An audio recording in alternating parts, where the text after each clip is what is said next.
আমার পেজে এত এত রান্না শেয়ার করেছি, বাট এখনো পর্যন্ত গরুর বিরিয়ানিটা শেয়ার করা হয় নাই। তো চলেন আজকে আপনাদের সাথে গরুর বিরিয়ানি রেসিপিটা শেয়ার করব। এটাকে পাখি বিরিয়ানি বলে। প্রথমেই টক দই, আদা বাটা, রসুন বাটা, জিরা বাটা, শুকনো মরিচ বাটা, এরপরে পরিমতো লবণ, বাদাম বাটা, পরিমতো তেল, আবার একটু বিরিয়ানির মশলা, পেঁয়াজ বেরেস্তা, সামান্য একটু চিনি, সবটা দিয়ে মাংসটাকে সুন্দর করে ম্যারিনেট করে রেখে দিবেন। ঘন্টাখানিক রেখে দেওয়ার পরে এটাকে রান্না করে ফেলতে হবে। নর্মাল মাংস, গরুর মাংস যেভাবে রান্না করতে হয়।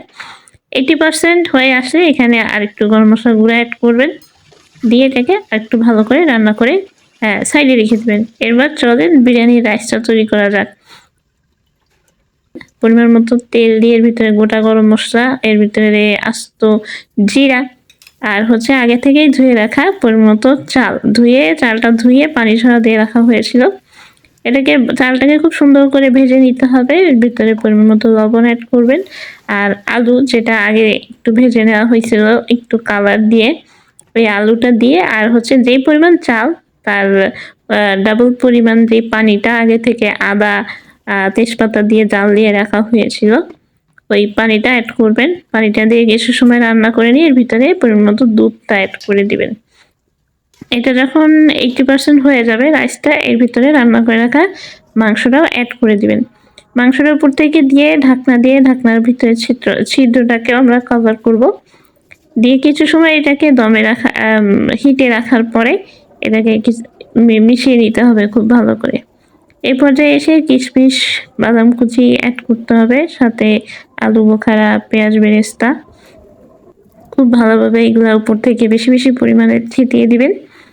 দিয়ে এটাকে এখানে আবার একটু সামান্য কালার অ্যাড করেছি, আপনারা চাইলে এটা নাও করতে পারেন।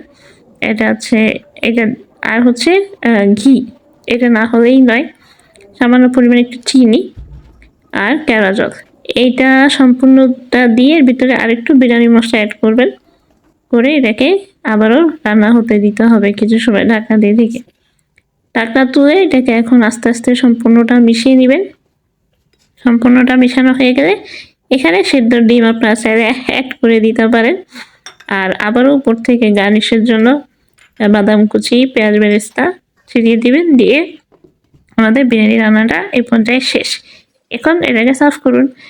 এটা হচ্ছে ছোট ভাইয়ের জন্য রান্না করা হয়েছিল, এটাও ঢাকায় পাঠানো হয়েছে। তো এই ছিল এটা পাখি বিরিয়ানি, যেটা আলাদাভাবে রান্না করা হয়। আমি খুব সংক্ষেপে দেখানোর চেষ্টা করেছি। আশা করি আপনাদের সবার ভালো লেগেছে। এমন সব রেসিপি দেখতে আমার পেজের সাথেই থাকবেন। সবাই ভালো থাকবেন, সুস্থ থাকবেন। আজ এ পর্যন্তই। আসসালামু আলাইকুম।